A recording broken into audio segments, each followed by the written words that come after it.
Study IQ IAS, अब तैयारी हुई अफोर्डेबल। नमस्कार, स्टडी IQ में आपका स्वागत है। मैं हूं अमृत उपाध्याय और जैसा कि आप जानते हैं यूपी पीसीएस कोर्स के लॉन्चिंग के बाद लगातार हम एक एक करके यूपी पीसीएस कोर्स से जुड़ी हुई तमाम बातों को लेकर आ रहे हैं और साथ में हमने दो खास मेहमान बैठा रखे हैं। एक तो हैं कोर्स को डिज़ाइन करने वाले, उसके फीचर्स तय करने वाले रवि बोरा, और दूसरे हैं विरद, जो कि इस पूरे प्रोग्राम में मुख्य अध्यापक हैं। इस पूरे कोर्स की डिज़ाइनिंग के बारे में सबसे पहले मैं समझना चाहता हूं कि इस पूरे कोर्स की डिज़ाइनिंग के पीछे का कॉन्सेप्ट, रिसर्च क्या रहा है, किस लेवल पर काम किया गया है? सर, यूपीपीसीएस का कोर्स रिसेंटली ही चेंज हुआ है और उसको यूपीएससी के अलोंग कर दिया गया है और उसके बाद में बहुत सारे कोचिंग इंस्टीट्यूट ने अलग अलग अपने कोर्सेज को लॉन्च किया है और हमने अपने स्टूडेंट्स के फीडबैक के बाद में और जो 3-4 साल के पेपर्स के पैटर्न को देखते हुए उसके हिसाब से पूरे कोर्स को डिज़ाइन किया है। यदि हम इसकी बात करें कि वीडियो की क्वालिटी कैसी रहेगी, उसमें कंटेंट कैसा रहेगा या पीपीटी किस तरीके से रहेगा, उस सब के हमने स्टैंडर्ड सेट किया। यदि वो स्टैंडर्ड नहीं होते तो हम उस वीडियो को आगे जाने ही नहीं देते हैं। इसके अलावा हम क्रक्स भी प्रोवाइड करते हैं, करंट अफेयर्स की क्लासेस भी प्रोवाइड करते हैं। इन एंड ऑल हम प्रीलिम से लेके इंटरव्यू तक की सारी चीज़ें प्रोवाइड करते हैं जिससे हम पूरी जर्नी में स्टूडेंट के साथ में रह सके। ये प्रीलिम्स के लिए अगर बात करें तो फिर अलग अलग बात करना चाहें कि प्रीलिम्स के लिए क्या फैसिलिटीज़ हैं?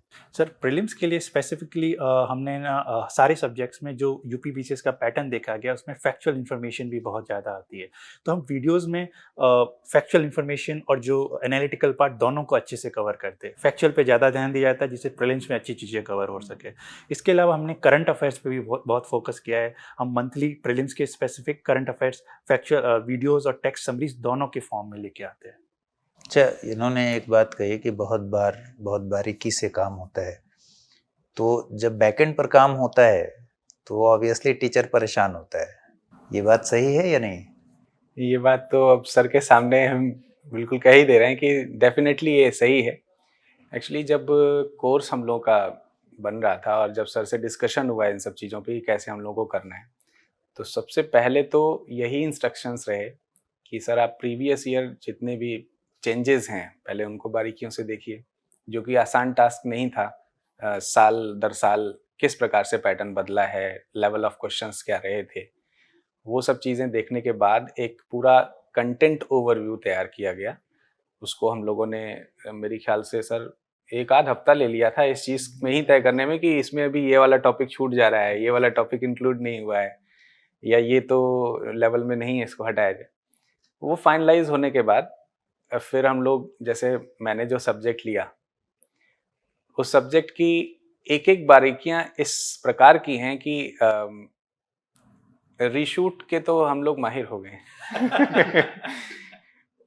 टेक रीशूट ये कई बार करना पड़ा और ऑल्दो ये इसीलिए करना पड़ा कि हम अपने स्टूडेंट्स को एक मतलब बिल्कुल उनको परेशान ना होना पड़े। हम परेशान होंगे, कोई दिक्कत नहीं है। एक अच्छी बात ये है कि इससे जब तक अच्छा प्रोडक्ट निकल के नहीं आया तब तक फाइनलाइज सर ने होने नहीं दिया। रीशूट क्यों करवाते? रीशूट क्योंकि कहीं कभी फैक्चुअल इन्फॉर्मेशन मिस हो जाती थी और वो एक फैक्चुअल इन्फॉर्मेशन के कारण यदि वो एग्जाम में क्वेश्चन आ जाता है और स्टूडेंट्स को मिस नहीं करना चाहिए। हम ये चाहते हैं कि पूरे कोर्स को इस तरीके से हमने डिज़ाइन किया गया है कि एग्जाम में ऐसा कोई क्वेश्चन ना हो जो हमारे कोर्स से बाहर आए। सर इनफैक्ट सर हम रोक रहे हैं बीच में। इनफैक्ट एक बार तो ऐसी भी कहानी हुई कि मैंने मतलब 40 मिनट का लेक्चर लिया था। अमूमन मतलब ये मान के चला जाए कि 30 to 40 मिनट्स के लेक्चर्स हैं स्टूडेंट के पास। तो वो लेक्चर अमूमन से थोड़ा सा ज़्यादा हो गया और उसमें सिर्फ एक मिस्टेक थी। लिटरली सर उसमें किसी एक जगह पर चंद्र बिंदी लगनी थी और सिर्फ मैंने अंक की बिंदी लगा दी थी और वो उसको रीशूट करना पड़ा क्योंकि वो शब्द जहाँ जहाँ यूज़ हुआ वहाँ वहाँ वो गलत था। अगर एक जगह होता तो शायद उसमें कुछ ऐसा हो जाता, लेकिन सर ने कहा आप प्लीज़ उसे, तो हम लोगों ने ये भी किया है। इवन सर शुरुआत में फैकल्टीज थोड़े से परेशान भी होते थे कि बार बार रीशूट के लिए क्यों बोलते हैं, लेकिन जब उनको लगने लगा कि हम एक अलग लेवल की क्वालिटी प्रोवाइड कर रहे हैं और जब वो वापस अपनी वीडियो देखते हैं ना तो उनको लगता है कि हम कुछ बहुत अच्छा स्टूडेंट्स के लिए कर रहे हैं। तो ये रिव्यू प्रोसेस होना बहुत ही ज़्यादा ज़रूरी है और अभी फैकल्टीज धीरे धीरे उसमें एक्वेंटेड हो रहे हैं और बहुत खुश है इस मामले की एंड प्रोडक्ट स्टूडेंट के पास में बहुत ही अच्छा जाना चाहिए। अच्छा, चंद्रबिंदी से याद आया मुझे कि इस कोर्स के लैंग्वेज को लेकर मुझे बड़ा कंफ्यूजन है। हिंदी, इंग्लिश, इंग्लिश, क्या मानूं मैं? इसमें सर क्योंकि यूपीपीएससी है और हिंदी भाषाई क्षेत्र है और उसमें जो हिंदी का यूज़ है वो ज़्यादातर बच्चे करते हैं, नो डाउट करते हैं, पर क्योंकि डिज़ाइन जो हमारा है वो यूपीएससी को भी अलाइन करता है, इसलिए जो पीपीटी है या फिर जो स्टडी मटेरियल है वो बाइलिंगुअल रखा गया है। यानी जो आप इंग्लिश में देख रहे हैं वो हिंदी में, या जो हिंदी में देख रहे हैं वो इंग्लिश में आपको सेम स्लाइड में दिखाई देगा। और पढ़ाने का जो लैंग्वेज रखा गया है वो इंग्लिश में रखा गया है। इनफैक्ट जो जैसे हिस्ट्री की बात कर लेते हैं, तो हिस्ट्री में जब एंशियंट हिस्ट्री के पार्ट में आप जाते हैं तो वहाँ पर थोड़ा संस्कृत के टर्म्स आ जाते हैं, तो वहाँ फिर अगर कोई थ्रू आउट मॉन्टेसरी स्कूल्स या इंग्लिश मीडियम का बच्चा, उसे प्रॉब्लम आती है। तो वो भी हमने दिमाग में रखा है और उसको जितना कोशिश है कि हम उसको इंग्लिश में ट्रांसलेट करके समझा सकें, वो किया गया है। यही चीज़ जब हम मॉडर्न इंडियन हिस्ट्री में आते हैं तो उसमें इंग्लिश टर्मिनोलॉजीज ज़्यादा मिलती हैं, तो हिंदी भाषी स्टूडेंट को प्रॉब्लम ना हो, उसको हमने जितना विशुद्ध हिंदी उसमें लाया जा सकता हो उसको समझाने के लिए वो प्रयास रखा है। तो लैंग्वेज ल्यूसिड है, इसमें कोई डाउट नहीं है, आराम से बच्चा उसकी स्टडी कर सकता है। और सर हमने स्पेशली पीपीटी में भी कुछ ऐसी गाइडलाइंस बनाई हैं कि प्रेजेंटेशन पे हमारा बहुत ज़्यादा फोकस है। हमने पीपीटी को कंटेंट से भरा नहीं है, सिर्फ हमने कीवर्ड्स या फ्रेजेस के फॉर्म में डाला है, जिससे टीचर के पास एक स्पेस रहे एक्सप्लेन करने के लिए चीज़ें, जो रादर देन रीडिंग ना लगे उस तरीके से। और जहाँ पे हमें लगता है कि रीडिंग हो रही है, हम वीडियो को रिजेक्ट ही कर लेते हैं, वापस पीपीटी बनाना पड़ेगा, वापस उसका रिव्यू होगा और वापस वीडियो रीशूट करना पड़ेगा। तो इस लेवल का हम क्वालिटी मेंटेन कर रहे हैं जिससे स्टूडेंट फैकल्टी के साथ डायरेक्टली टच कर सके और तभी जाके वो उस कॉन्सेप्ट को, उस टॉपिक को बहुत अच्छे से इम्बाइब कर पाएगा। फैकल्टी का स्टूडेंट के साथ बेटर कनेक्शन हो या कनेक्ट कर पाए, इसके लिए क्या और कोई फीचर्स है? सर इसके लिए हमने इस पूरे कोर्स में एक डाउट सेशन करके भी चीज़ें इंट्रोड्यूस की है। फर्स्ट लेवल पे यदि स्टूडेंट को किसी चीज़ के लिए डाउट होता है कि कॉन्सेप्ट समझ में नहीं आ रहा, तो हमारे ऐप में जो चैट बॉक्स है उस पे जाके कन्वर्सेशन कर सकते हैं हमारी डाउट टीम के साथ में। और हम रेगुलरली स्टूडेंट के साथ में फैकल्टी का इंटरेक्शन करवाएंगे कि वो उनसे एकेडमिक, नॉन एकेडमिक किसी भी तरीके के डाउट पूछ सकते हैं। कि माना कि कुछ भी हो सकता है, कि अभी कुछ पर्सनल प्रॉब्लम भी हो सकती है या कुछ भी तरीके का प्रॉब्लम हो सकता है, वो भी उनके साथ डिस्कस कर सकते हैं।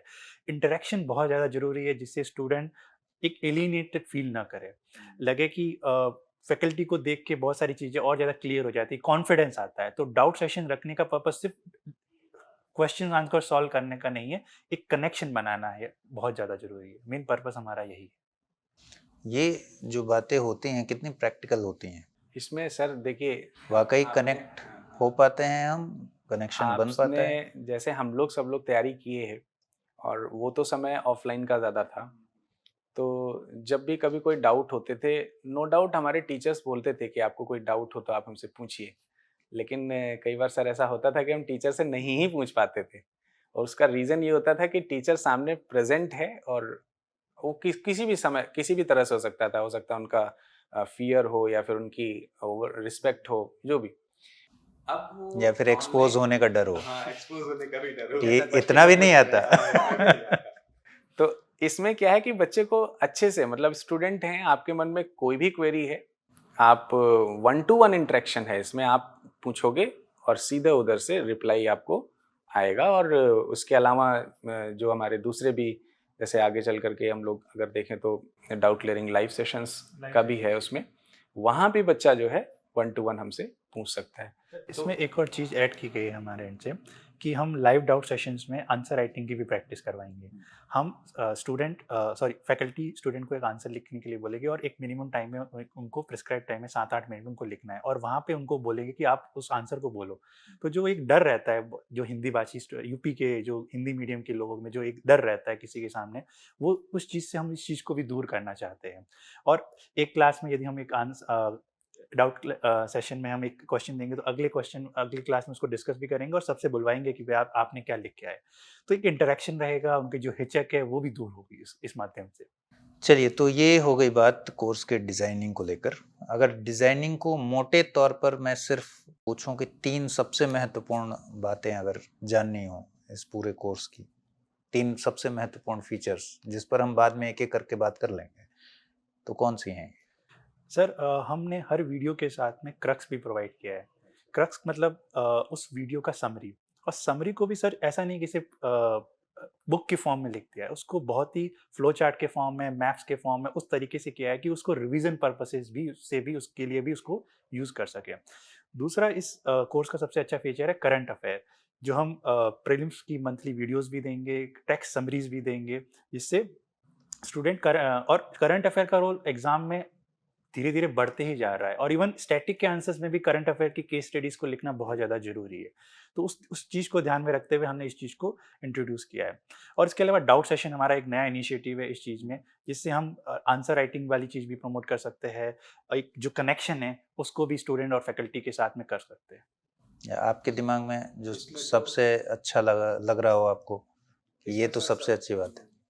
इसमें सर सबसे अच्छी बात ये है कि सर ने करंट अफेयर्स की जैसे बात की, और अगर हम यूपी के एग्जाम्स की बात करते हैं तो ऑलमोस्ट आप देखेंगे कि 30 to 35 क्वेश्चंस करंट अफेयर्स के आते हैं। वो यूपी बेस्ड हो, नेशनल हो, इंटरनेशनल हो, कैसे भी हो। तो उस चीज़ के लिए करंट अफेयर्स वाला जो सर ने बताया वो मतलब एक अच्छा अट्रैक्टिव चीज़ है। अक्सर बच्चा क्या करता है कि हिस्ट्री, ज्योग्राफी, पॉलिटी, स्टैटिक और जो इस तरीके के सब्जेक्ट्स होते हैं उस पे ज़्यादा फोकस करता है, और करंट अफेयर्स हम लास्ट में पढ़ लेंगे, तैयार कर लेंगे। तो वो ऐसा कॉन्सेप्ट ना हो, इसलिए कोर्स के साथ में हमने उसको रखा हुआ है। दूसरी चीज़ ये भी है कि जब हम लोग कोर्स डिज़ाइन किए तो उसमें ये भी बात है सामने कि स्टूडेंट जब पढ़ रहा है तो अगर उसी समय ही उसको डाउट आया, जो कि आ सकता है, आप हमारे आपके मन में कभी भी उस क्वेश्चन से रिलेटेड डाउट्स आते ही हैं, तो उसके लिए कहीं पर भी इधर-उधर सर्च करने की ज़रूरत नहीं है कि हम अपना टाइम इन्वेस्ट कर रहे हैं, लाओ गूगल सर्च करें या फिर ऐसा कुछ भी। इसके लिए जितनी इन डेप्थ नॉलेज हो सकती थी, वो है। उसके अलावा आप डाउट क्लियरिंग सेशन ऐड कर सकते हो, वो भी लाइव, मतलब चैट के थ्रू भी, और आगे लाइव भी रहेगा। कोई टाइम पीरियड है? मुझे आज अभी डाउट हुआ और मैंने क्वेश्चन भेज दिया अपना, तो फिर मैं इंतज़ार करूँगा कि ये कब रिज़ॉल्व होगा? सर हम ये ट्राई करते हैं कि हमारे चैट बॉक्स पे जो क्वेरीज बहुत ज़्यादा आती है, तो हम ट्राई ये करते हैं कि 24 आवर्स से 48 आवर्स के बीच में चैट बॉक्स के थ्रू उनका आंसर दे दें, और स्टूडेंट यदि उस चीज़ को ना भी समझे तो हम कॉल के थ्रू भी उस कॉन्सेप्ट को समझाते हैं सर। इसके अलावा सर एक और फीचर मैं ऐड करना चाहूँगा जो नॉर्मली कहीं नहीं मिलता है। हमने इंटरव्यू से रिलेटेड भी बहुत सारी वीडियोज़ उसमें अपडेट किए, जो यूपीपीसीएस के टॉपर्स के द्वारा ही बनाई गई है। क्योंकि सर इंटरव्यू की प्रिपरेशन मेंस के सिलेक्शन होने के बाद नहीं होती, प्रिपरेशन की शुरुआत में ही हो जाती है। तो वो चीज़ें स्टूडेंट को पहले से ही पता होनी चाहिए। मेंस और के रिजल्ट और प्रीलिम्स के इंटरव्यू के बीच में बहुत कम टाइम रहता है। उस टाइम पे हम अपनी पर्सनैलिटी को चेंज नहीं कर सकते। तो ये पूरा प्रोसेस में ही मेंस, प्रीलिम्स और इंटरव्यू की तैयारी एक साथ में रहनी चाहिए। इसके लिए हमने पहले से ही इंटरव्यूज़ की वीडियोज़ हमने प्रोवाइड करने के लिए बोला है, और उसमें जो भी सेलेक्टेड लोग हैं उन्हीं के द्वारा ही बनाई गई ये चीज़। चलिए, ये बहुत अच्छी बात है।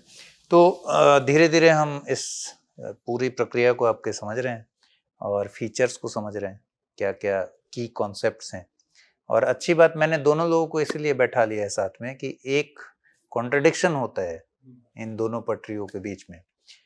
जब कोई किसी चीज़ को डिज़ाइन कर रहा होता है और जिसको वो निभाना होता है फ्रंट पर, तो उसमें हमेशा शिकायतों का दौर चलता है कि आपको लगेगा कि उन्होंने ये नहीं सोचा और एक इन्हें एग्जाम्पल सर इस पे याद आ रहा है। है। वैसे तो बहुत सारे लोग क्रिकेट खेलते हैं, तो जब मैं क्रिकेट खेलता था तो मेरे जो कोच थे वो बोलते थे ऐसे नहीं, ऐसे हिट कर सकते थे इस बॉल को। तो हमारे मन के अंदर हमेशा ये आता था, वहां से बोलना तो बड़ा आसान है इधर बल्ला पकड़िए तो समझ में आएगा। तो कुछ इसी प्रकार का रिलेशंस रहा है, लेकिन ओवरऑल हम सबको मालूम है कि कोच जो बाहर बैठ के देख रहा है, गेम के बाहर जो है उसे गेम ज्यादा क्लियर दिखाई देता है। आप तो रनिंग में हैं तो आपको उतना नहीं मालूम है। तो वही कॉन्सेप्ट है सर यहाँ पर भी। ये बिल्कुल सही बात है। तो चलिए, उम्मीद करते हैं कि आप भी इस कोर्स से जुड़ रहे होंगे, इसके फीचर्स को समझ रहे होंगे। और यूपीपीसीएस की मैं बार-बार कह रहा हूँ कि जब हम इस कोर्स की बात कर रहे हैं और इस कोर्स से रिलेटेड कुछ बारीकियों को समझ रहे हैं, दरअसल हम यूपीपीसीएस की तैयारी के स्ट्रैटेजी को ही समझ रहे हैं। तो इस वीडियो में फिलहाल इतना ही रखते हैं और आप दोनों का बहुत शुक्रिया। अगले वीडियो में फिर किसी टॉपिक पर, इसके किसी एस्पेक्ट पर बात होगी और धीरे-धीरे ये नॉलेज शेयरिंग चलता रहेगा। फिलहाल नमस्कार।